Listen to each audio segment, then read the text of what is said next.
Elliott Eisman is the editor of Mr. Monk's Last Case, a Monk movie on Peacock. I'm David Buchanan with Gold Derby. Elliott, I believe you had never been kind of associated with the Monk original series before signing on to the film. So what was your relationship to the show? Had you seen it? Were you a fan? And how did you, once you signed on to the project, kind of acclimate yourself to jump into this reunion film? First of all, it's nice to meet you. Thanks for having me. It's I was not. I had never been part of the universe. It had sort of already the series finale had taken place before I was when I was still very young in my career, so there was really no chance for me to have ever worked on it. But there is a little bit of interesting symmetry when it comes to the Monk show. When I was in college, I had no idea I wanted to be an editor. I was just at film school. And my junior year, I took an editing course because I thought, if I want a well-rounded education, I should take a class in everything. And I knew instantly, like within the first day, I was in the right place finally. It just felt right. And so I focused all my attention from then on all things editing. And one of the classes I took, one of our most arduous and major assignments was that we were given the footage from I don't know which episode, but we were given footage from a Monk episode, like some sort of car chase on foot, like a part shootout, part chase, and we were just told, you have the footage like an editor would in the working world, and you have to make something out of it. You have to make the shooting make sense, keep the geography and make it thrilling and interesting. And so I at the time, I'm a poor college student. I didn't really have television or anything, so I knew of Monk, but I didn't watch the show. So all the class, we did our assignment. And it was such a thrill at the time to think, like, this is professional footage. Like, this is this cost millions of dollars to get this footage, and it was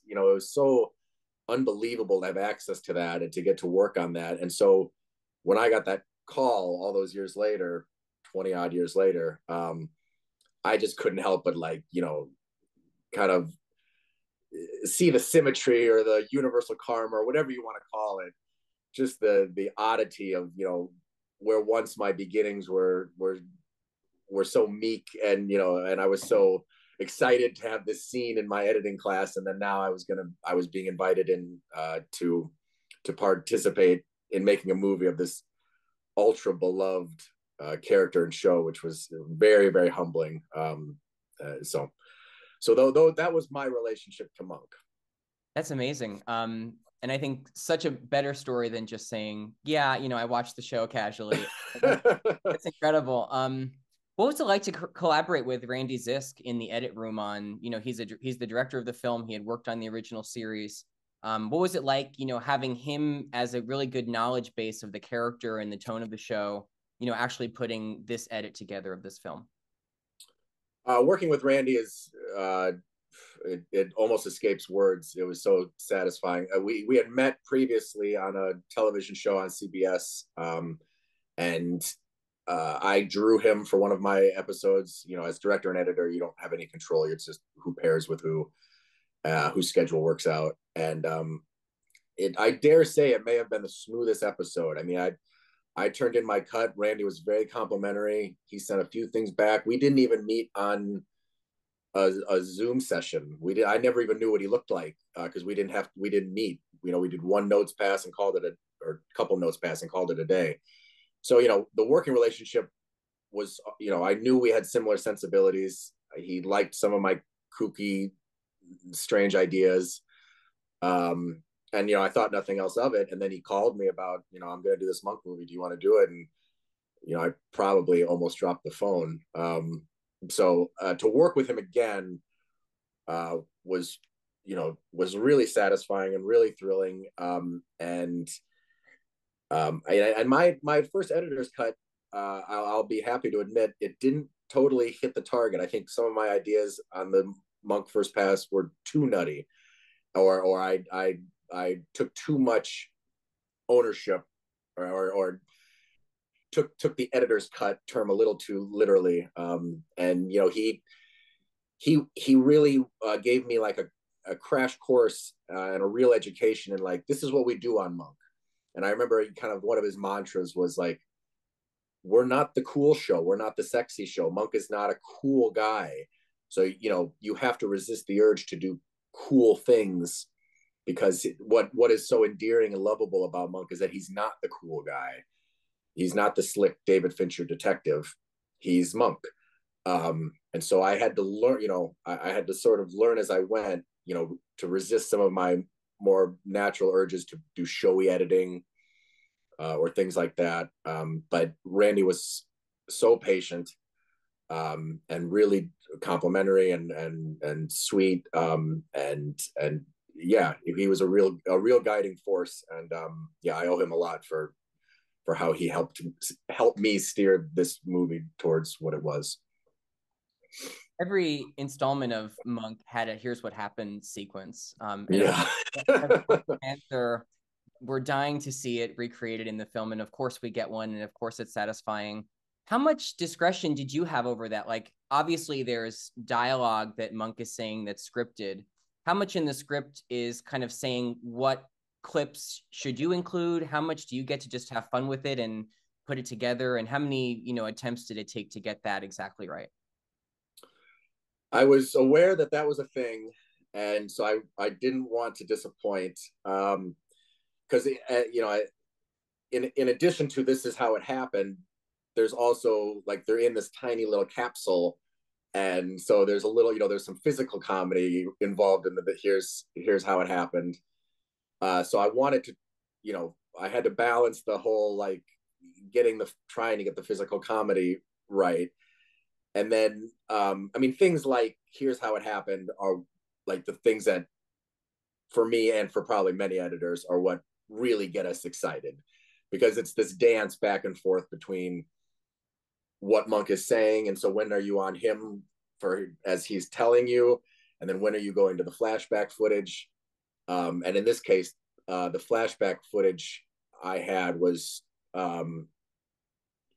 really visceral and really kinetic. You know, it's the guy breaking in to the garage, and so there's a lot of movement involved. You know, him coming in and tripping and falling over the trophies, and sorry if this is a spoiler for people, and working with the tape, and you know, and Randy got me all these great close shots and inserts, which, you know, an editor, that's their wet dream, is to just have, you know, shots that you can go to create kind of this kinetic energy. And so, you know, I had all that stuff, and then I had the victim on the bridge, and you know, there was just, you know, it's just a wealth of good stuff. And you know, of course, you have the incomparable Tony Shalhoub's performance as Monk. So that was one of my most favorite things to put together. And I really just, it didn't change a lot from what I did, if I recall. I just kept wanting to whittle it down and make it more fun, more focused, more efficient, until, you know, I feel like it was cut within an, you know, I just wanted it to have a good pace and good pulse. And so, yeah, so if it changed at all, it was just to keep compressing, keep making it more fun, more interesting. And I always knew I wanted the final thing to be this great bungee shot that Randy had got in slow motion, and to sort of just live in that for just a second, before Monk comes back for his final line, which was something like, he never had a chance, or never stood a chance, or something like that. And so that was the idea going into that. Yeah, it came out great, and I think is really, you know, in line with everything that fans knew from the original series. Good. You talked about, you know, getting the kind of physical comedy right, and there's a great sequence in this episode. It's kind of a throwaway, but it has the hallmark humor of the original series, which is Randy, the character, kind of presenting his theory of the bridge with this Lego. Oh.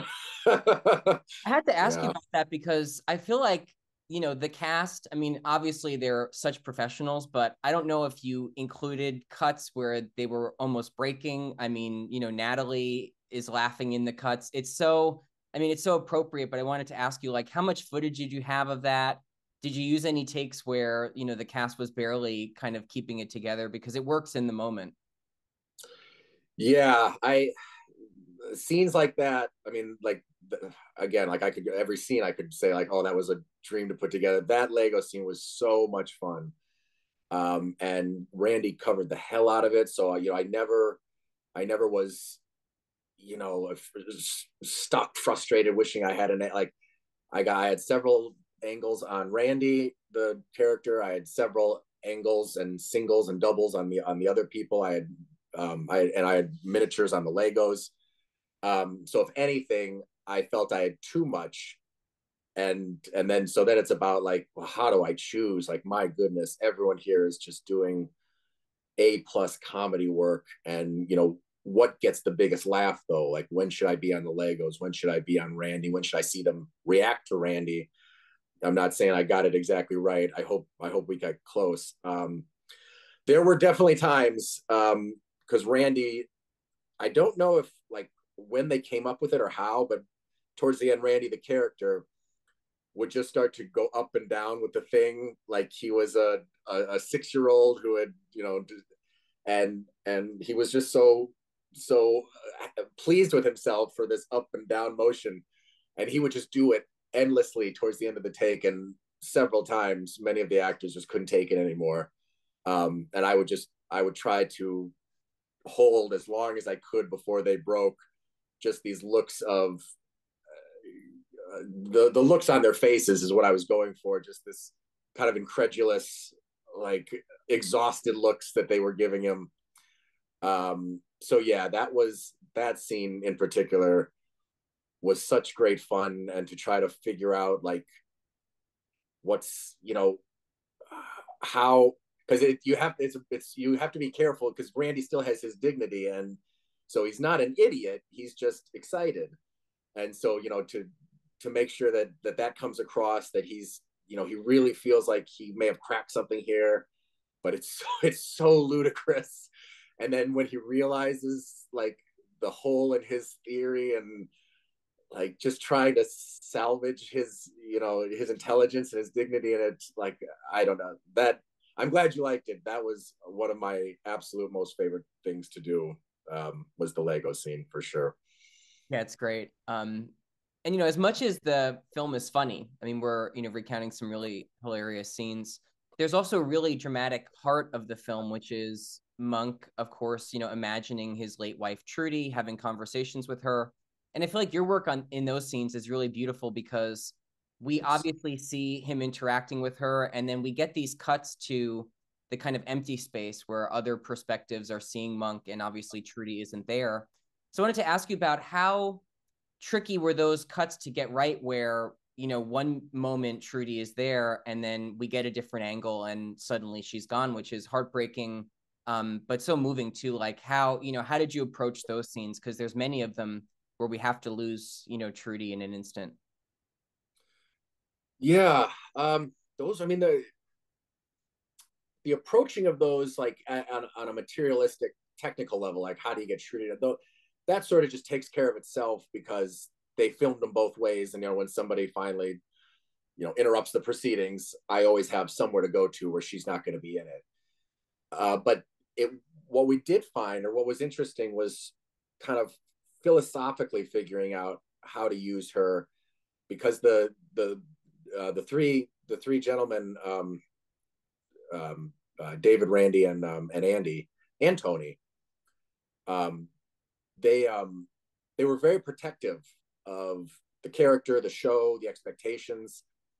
And so there would be long philosophical discussions about how to use Trudy, and like how Monk would interact with her, and what was within the boundaries or the rules of the show.